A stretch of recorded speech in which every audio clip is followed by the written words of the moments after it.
ಇನ್ನೊಂದು ಸರ್, ಬಿಜೆಪಿಗರು ಆರೋಪಿಸ್ತಾ ಇದ್ದಾರೆ ಮೆಟ್ರೋ ದರ ಕಾಂಗ್ರೆಸ್ ಗೌರ್ಮೆಂಟ್ ಏರಿಕೆ ಮಾಡಿದೆ ಸರ್. ನೋಡ್ರಿ, ಮೆಟ್ರೋ ಅಂತ ಅಂದರೆ ಬಹುಶಃ ಎಲ್ರಿಗೂ ಕೂಡ ಒಂದು ತಪ್ಪು ಕಲ್ಪನೆ ಇದೆ. 10% ಗೌರ್ಮೆಂಟ್ ಆಫ್ ಇಂಡಿಯಾ ಕಾಂಟ್ರಿಬ್ಯೂಷನ್ ಇರೋದು, 10% ಸ್ಟೇಟ್ ಗೌರ್ಮೆಂಟ್ ಕಾಂಟ್ರಿಬ್ಯೂಷನ್ ಇರ್ತಕ್ಕಂಥದ್ದು, 80% ಲೋನನ್ನು ಸರ್ಕಾರ, ಕೇಂದ್ರ ಸರ್ಕಾರದ ಭದ್ರತೆ ಮೇಲೆ ಸಾಲ ಕೊಟ್ಟಿದ್ದಾರೆ. ಲ್ಯಾಂಡ್ ಅಕ್ವಿಷನ್ ಸಂಬಂಧಪಟ್ಟಂತೆ ಹಣ ಸಂಪೂರ್ಣವಾಗಿ ರಾಜ್ಯ ಸರ್ಕಾರನೇ ಹೊರಬೇಕಾಗಿದೆ. ಸೊ ನಿರ್ವಹಣೆ ಪೂರ್ತಿ, ಮೆಟ್ರೋ ನಿರ್ವಹಣೆ ಪೂರ್ತಿ ಕೇಂದ್ರ ಸರ್ಕಾರದ ಕೈಯಲ್ಲೇ ಇದೆ, ರಾಜ್ಯ ಸರ್ಕಾರದ ಕೈಯಲ್ಲಿ ಏನೂ ಇಲ್ಲ. ರಾಜ್ಯ ಸರ್ಕಾರ ತನ್ನ ಪ್ರಸ್ತಾವನೆಯನ್ನು ಕೇಂದ್ರ ಸರ್ಕಾರಕ್ಕೆ ಕಳಿಸ್ತಿದೆ ಹೊರತು ಏನಾರು ಅಭಿವೃದ್ಧಿ ವಿಚಾರದಲ್ಲಿ ಬೇರೆ ಇನ್ಯಾವುದು ಕೂಡ ಅಲ್ಲ. ಇವತ್ತು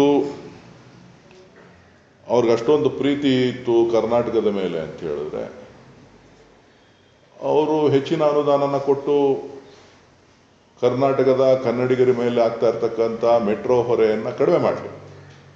10% ಶೇರ್ ಕೊಡೋದನ್ನು 40% ಶೇರ್ ಕೊಡಲಿ. ಹೌದಾ ಅಲ್ವಾ?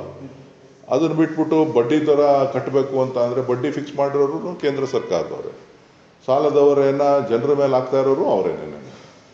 ಮೆಟ್ರೋ ನಡಿಬೇಕು ಅಂತೇಳಿ ಮೆಟ್ರೋ ಬೋರ್ಡು ತೀರ್ಮಾನ ಮಾಡಿ ಅದನ್ನು ಕೇಂದ್ರ ಒಪ್ಪಿಗೆ ಕೊಟ್ಟಿರ್ತಕ್ಕಂಥದ್ದು. ಕೇಂದ್ರದ ಮೇಲೆ ಕೆಲವು ಸಂಸತ್ ಸದಸ್ಯರ ಹೇಳಿಕೆಗಳನ್ನು ನೋಡಿದ್ದೇನೆ, BJP ನಾಯಕರ ಹೇಳಿಕೆಗಳನ್ನು ನೋಡಿದ್ದೇನೆ, ಗಮನಿಸಿದ್ದೇನೆ. ಬಹುಶಃ ಅವ್ರಿಗೇನಾದರೂ ಜವಾಬ್ದಾರಿ ಇತ್ತು ಅಂತ ಅಂದರೆ ಮೆಟ್ರೋಗೆ ಕೊಡ್ತಕ್ಕಂಥ ಪಾಲಿನ ಏನು ಹಣವನ್ನು ಕೇಂದ್ರ ಸರ್ಕಾರದ ಪಾಲನ್ನು ಹೆಚ್ಚಿಗೆ ಮಾಡಲಿ. ಅದಕ್ಕೆ ಅವರು ನಾಯಕರುಗಳು ಯಾರ್ಯಾರು ವಿರೋಧ ಮಾಡ್ತಾ ಇದ್ದಾರೆ ಅವರೆಲ್ಲರೂ ಕೂಡ ಕೇಂದ್ರ ಸರ್ಕಾರದ ಮುಂದೆ, ನರೇಂದ್ರ ಮೋದಿ ಅವ್ರ ಮುಂದೆ, ಹಣಕಾಸು ಸಚಿವರ ಮುಂದೆ, ನಗರಾಭಿವೃದ್ಧಿ ರೈಲ್ವೆ ಮಂತ್ರಿಗಳು ಯಾರು ಖಟ್ಟರ್ ಅವರಿದೆ ಅವ್ರ ಮುಂದೆ ಹೋಗಿ 10% ಕೊಡ್ತಾ ಇರೋದನ್ನು 40% ಶೇರನ್ನು ಕೊಡ್ತಕ್ಕಂಥ ಒಂದು ಔದಾರ್ಯವನ್ನು, ನಮ್ಮ ತೆರಿಗೆ ಹಣವನ್ನು ನಮಗೆ ಕೊಡಿಸುವಂಥ ಕೆಲಸವನ್ನು ಮಾಡಲಿ.